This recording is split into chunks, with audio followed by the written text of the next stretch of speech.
Вот вы бываете такими, когда вы не верите себе и когда вам мешают страхи. Я Сырбаев Алтай Мухтарович, бизнес-тренер и преподаватель. Что я вам скажу? Большинство спикеров вам тут рассказывают теорию, свою, мировую и так далее. Но вам нужна практика. Что я могу сделать за 3 минуты? Да очень просто. Покажу вам несколько упражнений. Самое главное, пусть будет осадка. Королевская. Смотрите, вы старый, опа, вы молодой. Это упражнение Станиславского называется наколок. Во-вторых, должен быть прямой взгляд. В-третьих, дыхание. Медленно идем по квадрату. Вдох, задержка, выдох, задержка. Еще одно упражнение, очень простое. Чтобы у вас была харизма, смотрите внимательно на меня. Хи, ха, ху. И самое главное, умейте импровизировать.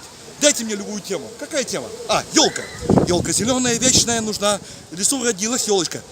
Импровизируйте на любое слово. И что самое интересное, голос должен быть громкий и крепкий, как у настоящего военного. Рота, равняйсь, смирно! Самое главное, будьте лидером. Не в теории, а на практике. Помните об этом. Ты самый лучший. У меня все. С вами был Алтай Сербаев.